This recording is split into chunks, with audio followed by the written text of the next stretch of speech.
Dan pemirsa, jelang tutup tahun 2023, kasus COVID-19 kembali meningkat di Indonesia. Meski belum ada aturan pembatasan mobilitas, namun angka kasus terus naik jelang libur Natal dan Tahun Baru.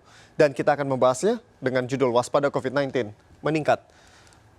Pemirsa, data dari Kementerian Kesehatan, kasus konfirmasi COVID-19 merangkak naik. Dan yang cukup mencengangkan, di ibu kota sendiri tercatat kasus COVID-19 di Jakarta mengalami tren kenaikan dalam beberapa hari terakhir.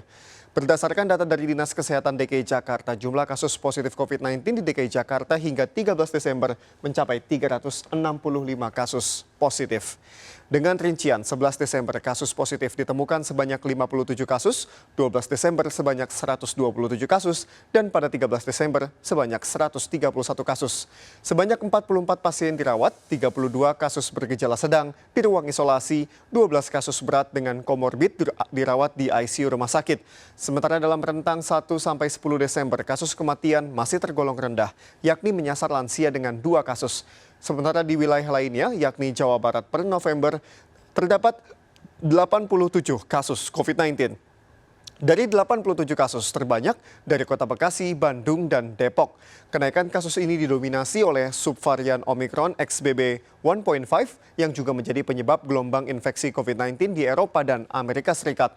Selain itu, Indonesia mendeteksi adanya subvarian yang dilaporkan di Singapura, yakni Aedes aegypti.2 dan AG.5. Selanjutnya pemirsa, yang kami akan bahas adalah mengenai gejala dan antisipasi pasien penularan COVID-19. Menanggapi hal ini, Kemenkes mengingatkan masyarakat untuk segera melengkapi vaksinasi COVID-19, baik dosis lengkap maupun booster. Masyarakat diimbau untuk menerapkan protokol kesehatan serta perilaku hidup bersih dan sehat. Lalu bagaimana dengan antisipasi penularannya? Meski terbilang lebih ringan dibandingkan gejala subvarian COVID-19 sebelumnya, penderita tak hanya mengalami demam, tapi juga bisa muncul alergi.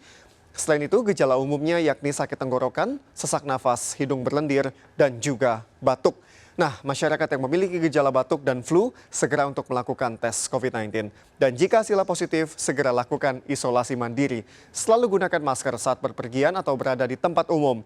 Mencuci tangan, memakai sabun dengan air yang mengalir, dan terakhir, jaga imunitas tubuh dengan mengonsumsi makanan dengan gizi yang seimbang. Dan itu dia tadi pemirsa, budaya hidup sehat menjadi kunci agar dapat terhindar dari COVID-19 dan dapat menikmati libur akhir tahun dengan nyaman dan aman bersama keluarga tercinta. Yang terbaru, Kementerian Kesehatan dikabarkan juga tengah mempersiapkan vaksin booster COVID-19 lanjutan atau booster ketiga untuk distribusi secara massal.